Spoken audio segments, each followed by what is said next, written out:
at the face. They're going to look to take some of that momentum here into this game today. Big win last week versus St. John's. Yeah, that was a win over St. Joe's for the Tigers. That was a long time coming. They hadn't won in more than 600 years.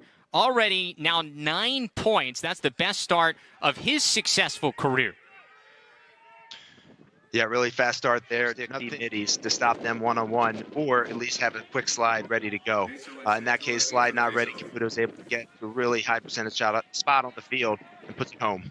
And we've already seen the midfield unit here for Duke. We talked so much about the attack with guys like Sowers, Williams, of course, who's out, O'Neal, Robertson. But the midfield for the Blue Devils is really good as well, as Towson wins the ground ball on the face-off. However, they turn it over. Starts at one play at a time, right? So this next ground ball, this face-off, getting the guy's possession on the offensive end and going from there. Once again, it is Jake Naso. We barely had a chance to mention him at the face-off X for Duke. He wins another face-off, draws a flag. There's a big hit around midfield. So the Tigers finally on the board, and that's one of a couple of good looks for them here in a couple of possessions. Looks like they're getting a little bit more. They're definitely settling in there. Really good job spot there, and then that ball, planes going high. He's a 4-year starter at attack for this Duke team, part of teams that have gone to championship weekend. All of a sudden, he's on the second or third midfield unit. That is the type of talent that Duke has brought in via transfer. Or out of Maryland, the close defenseman, as Jake Nace continues to dominate at the X. It's win number missed. Played in just one game back in 2018 after suffering a season. Yeah, ideal start for the Duke Blue Devils, both the beginning of the quarter and to end it there with that goal from Brendan O'Neal. I think it started was, as he should be, goal number 2 of the day for Brendan O'Neal. He's now up to 6 on the season. 10 points in 4 games for the 630 days. Obviously missed all last year due to injury, finally making his return. He hadn't played since the Final Four game against Virginia back in 2019 in Philadelphia. He makes his return, had 4 goals and an assist for 5 points in the victory. 180. He's got about 4, so you're looking at like 55 pounds and 8 inches difference between those two, but Robertson showing that the low man wins. 8 games last year before the season was halted, had 12 goals, 8 assists for 20 points.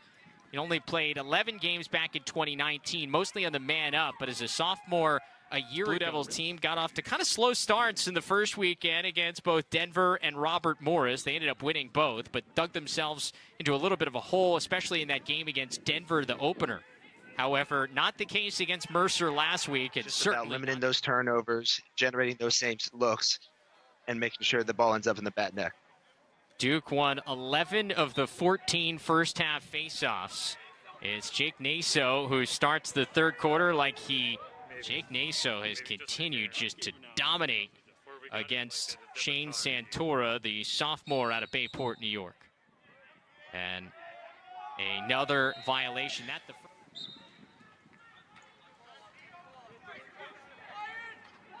Mosilla trying to win the ground ball. He does.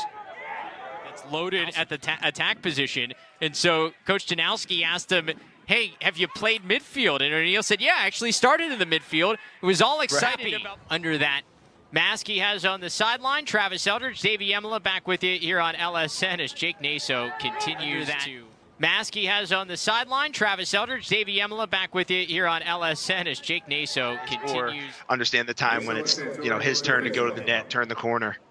That goal negates the penalty, so we're even strength as Duke now leads by 13.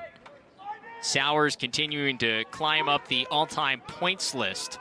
That first goal of the day.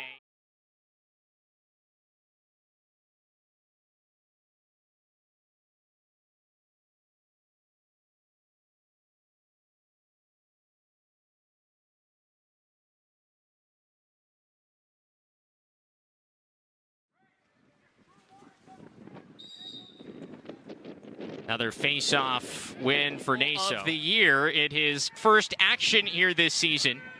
Came into he's up to 4 assists on the day, so 6 points for Sowers. He's going to rack up a lot of assists back there at X. He's got a lot of options. I mean, you look at him, and it's almost like he's